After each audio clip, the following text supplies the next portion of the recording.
বন্ধুরা, ফেব্রুয়ারি শেষ ও মার্চের শুরু মানেই আমাদের জবা গাছের মধ্যে নতুন গ্রোথ ও ফুল আসার উপযুক্ত একটা সময়। আর আমার প্রত্যেকটা জবা গাছও এই কাজ কিন্তু সম্পূর্ণভাবে শুরু করে দিয়েছে।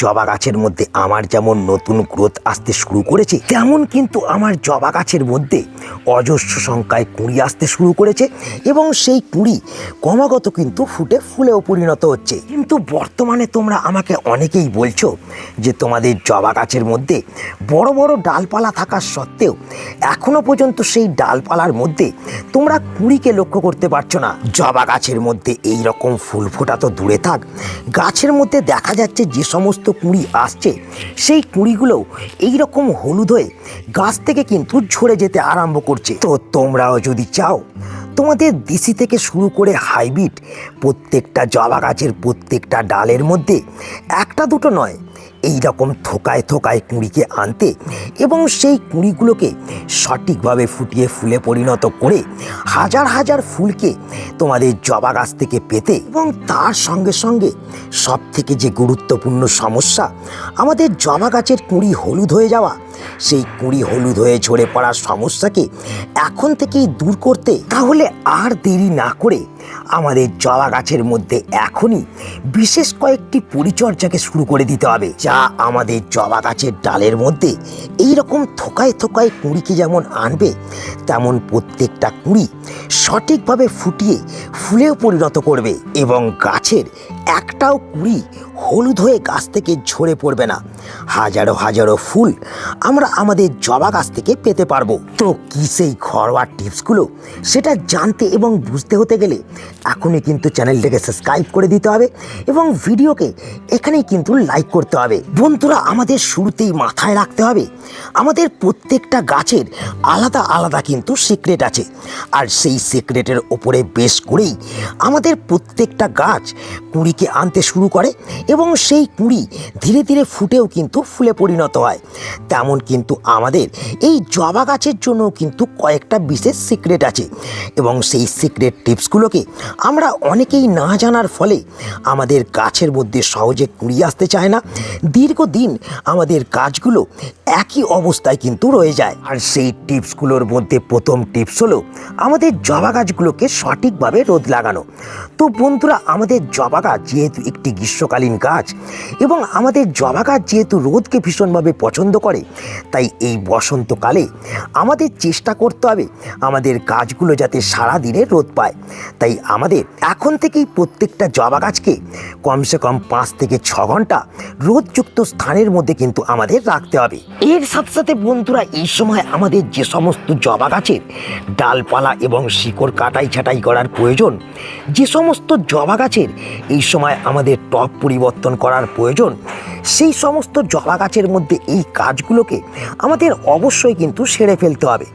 তবেই কিন্তু গাছের মধ্যে নতুন গ্রোথ যখন আসবে, তখন সেই নতুন গ্রোথের সাথে আবার কিন্তু কুঁড়ি আসতে শুরু করবে এবং গাছের কুঁড়ি হলুদ হওয়া অনেকাংশেই কিন্তু বন্ধ হবে এবং গাছ আরও বেশি কিন্তু নতুন নতুন ডালপালা বৃদ্ধি করে ঝাঁকড়া হয়ে উঠবে। কিন্তু বন্ধুরা, অনেক সময় আমরা দেখি এই দুটো টিপসকে ফলো করেও আমাদের অনেক জবা গাছের মধ্যে সঠিকভাবে কুঁড়ি আসতে চায় না, আবার অনেক সময় কুঁড়ি এলেও সেই কুঁড়ি না ফুটে হলুদ হয়ে গাছ থেকে ঝরে পড়তে শুরু করে।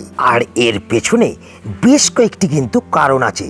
তো সেই কারণগুলি কী কী, সেই নিয়ে যেমন আমি তোমাদের সঙ্গে এখন আলোচনা করব, তেমন এই সমস্যাগুলোকে ঘরোয়াভাবে কিভাবে তোমরা সমাধান করতে পারবে সেটাও কিন্তু আমি তোমাদের দেখিয়ে দেবো। বন্ধুরা, আমাদের জবা গাছের ডালপালা এই রকম বড় বড় থাকা সত্ত্বেও গাছের মধ্যে সঠিকভাবে এখনও কুঁড়ি না আসা এবং কুঁড়ি এলেও সেই কুঁড়ি ফোটার আগে এই রকম হলুদ হয়ে গাছ থেকে ঝরে পড়ার পেছনে যে প্রথম কারণটা আছে, সেটা হলো বন্ধুরা, আমাদের জবা গাছের টবের মাটির মধ্যে পোকামাকড় এবং নানান ধরনের ব্যাকটেরিয়ার সৃষ্টি হওয়া এবং তার সঙ্গে সঙ্গে আমাদের জবা গাছের মাটি সঠিকভাবে অ্যাসিডিক না থাকা। বন্ধুরা, আমি কিন্তু তোমাদের প্রত্যেকটা ভিডিওতে বলি যে আমাদের জবা গাছের মাটিকে প্রত্যেক 5 থেকে 6 দিন অন্তর অন্তর একবার করে কিন্তু খুঁজে দিতে হবে, কিন্তু অনেকেই আমরা সেই কাজটা কিন্তু করি না এবং গাছের মাটিকে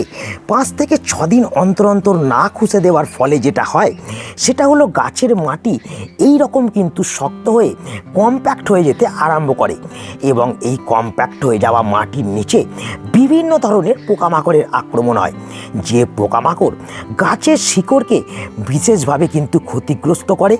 আবার সেই পোকামাকড়ের মধ্যে অনেক পোকামাকড় আমাদের চোখের আড়ালে গাছের ডালপালা দিয়ে এসে এই কুঁড়ির মধ্যে থাকা ফুলের বৃন্তগুলোকে ফুটো করে কুঁড়িগুলোকে কিন্তু নষ্ট করে দেয়।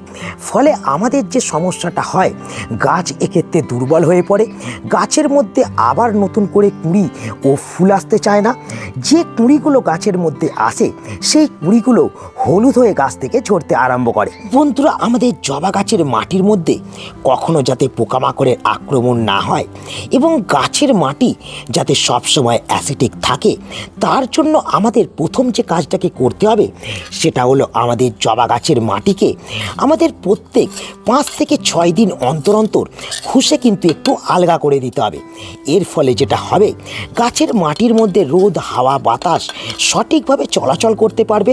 ফলে গাছের মাটির মধ্যে কখনোই কিন্তু পোকামাকড়ের সৃষ্টি হবে না এবং তার সঙ্গে সঙ্গে গাছের মাটি যদি ভিজে থাকে সেক্ষেত্রে গাছের মাটি শুকিয়ে যাবে, ফলে রুটেও কিন্তু কোনো ধরনের সমস্যা হবে না।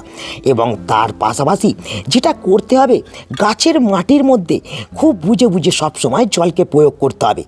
একেবারে গাছের মাটি যাতে ভিজে চপচপে না থাকে সেটা কিন্তু খেয়াল রাখতে হবে।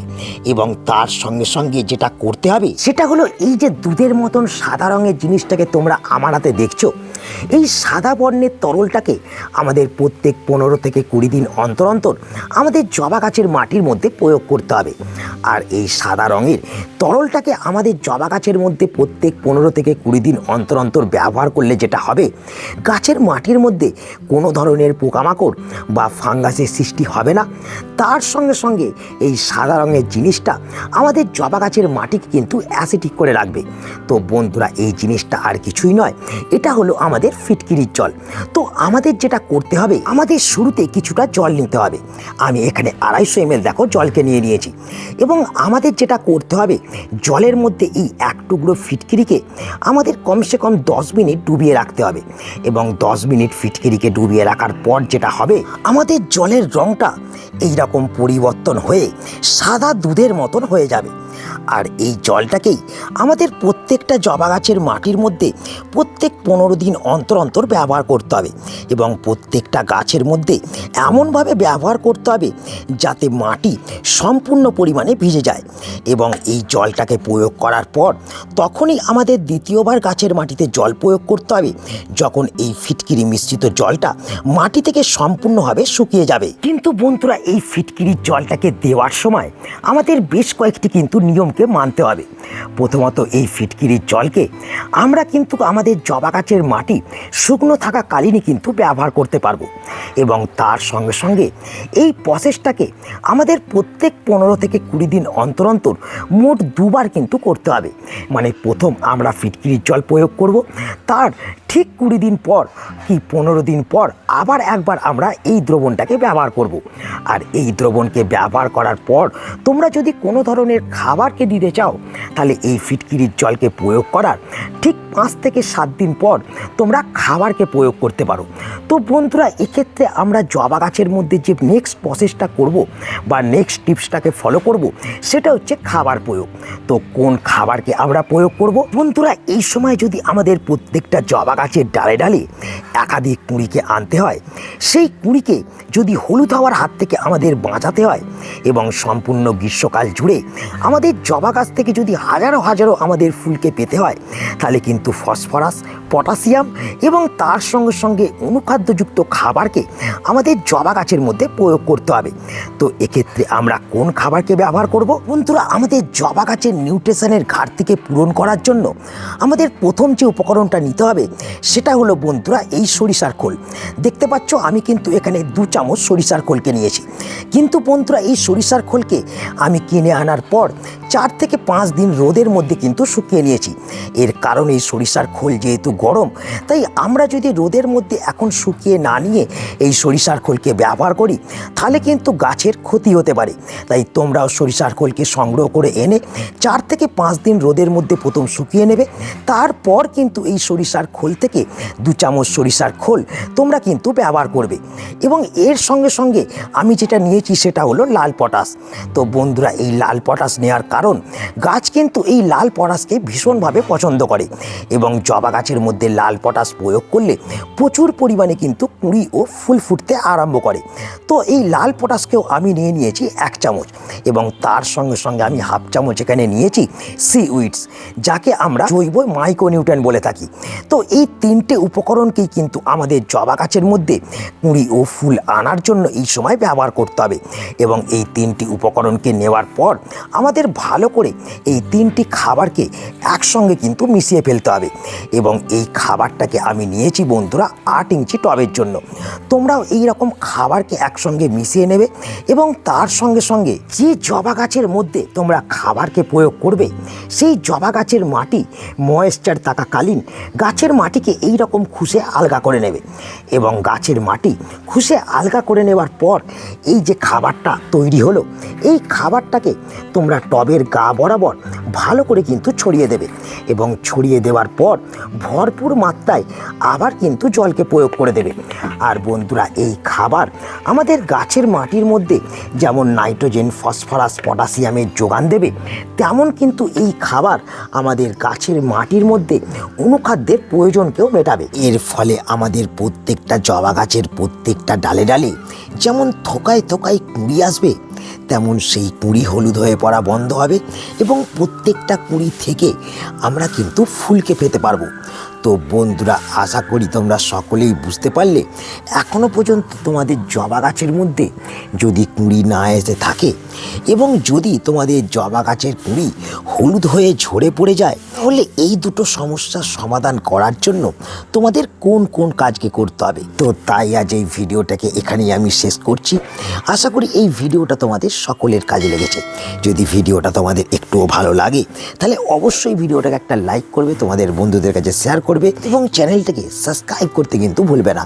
তো দেখা হচ্ছে আবার একটা নতুন ভিডিওতে। সকলে ভালো থেকো। নমস্কার।